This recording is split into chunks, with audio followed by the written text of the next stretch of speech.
Welcome to this mini bonus conversation where we're thinking a little bit more about the challenge of feeling we just don't have enough time in our busy lives to fit in sharing Jesus. I'm here with our guests Matt Brinkley from LCM and Gavin Calver from Evangelical Alliance. So in our busy lives, how do we get the balance between time in church and time spent with non-Christians? That can be a balance that we need to strike, particularly when we're seeking to find time to share Jesus. How do we get the balance between those two things? Let's start with you, Gav. I don't know that we ever get it quite right. I think most of us are absolutely out of balance in that we're on too many rotas that deal with what's going on inside the church. Yeah. So I think going forward, actually, I think a number of us, particularly church leaders, need a hobby. Need a hobby that takes them so they have non-Christian friends. Yeah. We did some research at the Evangelical Alliance that found that most Christians don't have a non-Christian friend that's close enough they can invite them to church. Yeah. So what we need to do is make friends. Now, we can make friends. Churches can reimagine this a bit. We can do more activities, more quiz nights, and instead of moaning at the time the World Cup final's on, change things around a bit and show the World Cup final, whatever it might be. Yeah. But I think we need to do better at making intentional friendship with those who don't yet know Jesus. Yeah. And that would then change the balance around. Yeah. Because then we've got people to bring in, but we've also got people to go out and be with. Yeah. So I think I know more Christians that perhaps need to start a hobby with the intention of that being used to share something of Jesus and build significant friendships. Thank you. Matt? Similar, I would say accept invitations of people around you. You know, the next time you're celebrating a birthday or some event in your life, traditionally, people in church tend to just do it with their own huddle of their own friends. But what if you bleed some of those lines? You know, I was involved in a project a few years ago where it was really hard to work out who the staff, who the volunteers and who the customers were in this evangelistic cafe setting. And I found that a beautiful picture. Some of the people actually who were just customers end up becoming volunteers. Yeah. So we're thinking along the spectrum, not just what I'm doing in my special box of the Christian box, the Christian coffee shop with the Christian coffee beans, and there's the non-Christian, that's the evangelistic. Actually, you know, when you're planning an event, even in your church, are there people that you could connect with outside of the normal spheres of church? Yeah. You know, the people that clean the building, there are mission opportunities within all of those. So, yeah. Yeah. I think also church is an interesting thing, isn't it? Because what did the Lord intend versus what have we produced? Yeah. And I think that for a number of us, we need to reimagine quite what we actually mean. So why are there, on my road, why are there 5 Christian families with all their own white goods, all their own cars, all their own, when actually we could do that differently? We're in an individualized culture that says about me and my family. Yeah. You know, but way back during the pandemic, look after you and your family. Well, hang on, I need to extend my table, not make it smaller. Yeah. And then also what we mean by discipleship is going on a course, like for 10 one-hour sessions. Yeah. What Jesus did was 8,000 hours with a bunch of teenagers over 3 years. And what I always find interesting, at what point did the disciples become Christians? Yeah. So some of this discipleship stuff happens before decision, during decision, after decision. And I just think, sometimes I look, and I have written a book called Unleashed, so this is slightly, forgive me, it's about the Acts Church and what that looks like. Yeah. But what would it look like to reimagine some of the principles of the Acts Church for today? Yeah. Because where I see the church exploding globally, Yeah. China, Iran, other places, Yeah. they have very different issues to us. Yeah. But their model of church is perhaps more organic and more like the original model. Okay. And it's more about sharing life. Yeah. Church is not something we go to. Church is something that we are. Yeah. But actually, is that true for most of us? Or is it something we go to Yeah. and then we withdraw from? Yeah. Whereas Jesus was with his disciples all the time. Yeah. I think there's a challenge to us. And I wonder if one way that we can kind of put that into practice in a kind of middle way is hospitality, where those times when we're inviting people round, it's not just the Christians, but it's the non-Christian neighbours or friends as well. We're bringing those groups together. So we're doing life, we're doing discipleship, but also witnessing at the same time. But likewise, not just expecting people to come to us, but us accepting those invitations to go to where they are, connecting with what you're saying, Matt, and seeing those as opportunities to do hospitality the Jesus way, who went to where Zacchaeus was and so on. Yeah, it's good to ask the question within church, not just who's there, but who's not there, and compare that with a reflection of your wider community. And one of the problems we face is, especially in London, but it won't be true everywhere, is that the community changes always faster than we think. Yeah. And there are people that aren't on the census. You can't just sit behind a laptop. Yeah. You know, you need to go out and talk to people. On my street, I was talking to my neighbor one night in the summer. So we were outside the front, and we hear some shouting the other side of the road.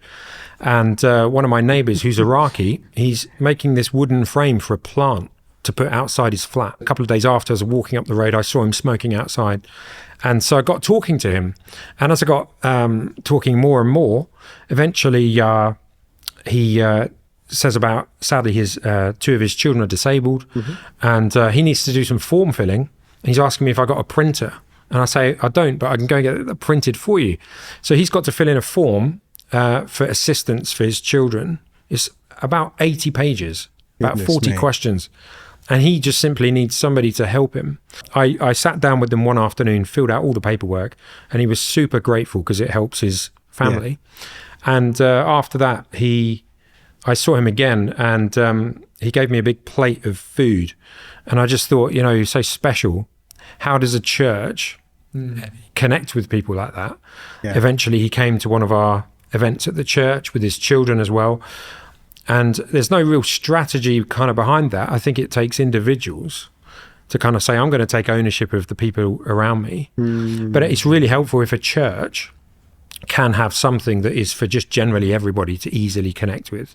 Got you. Okay. Rather than sort of breaking it down into specialist kind of groups, if you like, just having a space, a time when anyone can come. Yeah. I mean, so in the book of Acts, what Philip does, the Spirit says, go down on the road, goes down to Gaza. Yeah. So he meets the Ethiopian eunuch riding a chariot, reading Isaiah, and he goes and presents the gospel, and he's baptized. But you see, Philip doesn't start the process by saying, we're going to start an outreach to Ethiopian eunuchs riding chariots. He just follows the Spirit's leading, and at that moment, he meets that guy in that moment. I think like a church can have a great strategy and plan, but actually we need to follow the Spirit of God, but we need to take ownership of just little opportunities around us. Yeah. And then it's only then we realize, well, that was what the Spirit was leading me into, but I was unaware. And so I think we need just to be responding and listening to God whilst I see the people around me who are shouting the other side of the road. What might God be saying to me about my connection with this person? Yeah. And how does that affect my church? Yeah, being open to the opportunities God's putting around you, following the leading of the Spirit and what God seems to be calling you to do. Yeah, who takes the initiative? Is it, I need to take ownership. The whole church needs to take ownership of mission. I need to take that personal initiative, even if people go out doing door-to-door ministry, going knocking on doors, sharing the gospel. Yeah. Well, actually, in those conversations, I still need to take the initiative, don't I? Yeah. Looking at a community-first perspective, yeah. Maybe we could say what's happening in church almost creates the atmosphere that we want to have in every area of our lives. So it's not just we come to church. I mean, this is what you were saying, Gav. It's not we come into church and we're doing stuff there and then we retreat from it back into our almost non-Christian environment. This is just the atmosphere in which we take out into the rest of the week. Totally. Of the early church and stories from the church globally and locally, because goodness me, I could tell you hundreds of stories of great things in the UK too. Yeah. But there's a natural overflow. Yeah. So an encounter with Jesus, a bit like Moses at the burning bush, right? I know he fights it in Exodus 4, but eventually he does go for it. The overflow of the encounter with the Lord is an incredible outcome. Yeah. Where's the overflow? Yeah. So when we spend time on our own, when we spend time in our small groups, when we spend time in our churches, where's the overflow to our communities? Because I just sometimes feel like we're one of the best kept secrets in our communities. And just that natural overflow. Yeah. And you see that in scripture. So sometimes we're sort of like, let's intentionally go out and do this and we must pray for 4 people before I can go home. Well, I don't quite see that in the same way. I see in the Bible people going around and then, okay, I bumped into that person, we did this. Oh, and that person, then there was the demon driven out because someone prayed for him. And then there was a healing here and then this happened. And I think we've made sharing Jesus weird, not the world. Yeah. So we need to just make it normal again. Coming back to the Lucy story we saw earlier, making faith sharing normal, because following Jesus is what you were made to do. We are not the weird ones. Yeah. If you were made to worship Jesus and you're not worshiping Jesus, you're the abnormal one, not the person who's worshiping their creator. So we need a confidence to stand on the unchanging one and then overflow and impact those around us. I love that phrase, overflow, and it's a good one to finish on. We started in the main episode by thinking about 1 Peter a bit, how we are God's people to declare the praises of the one who's brought us out of darkness and into his marvellous light. That's the overflow, isn't it? It's not that someone's demanding that we do it, it's just the overflow of what God has done for us. And so I thank you so much for all the ways in which you've shared the overflow in your lives and the way that we can begin to try and do that for those that we meet where we live as well. So thank you so much.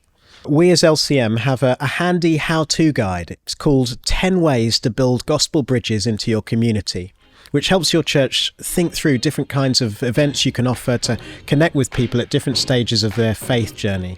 So visit lcm.org.uk/how-to to find that.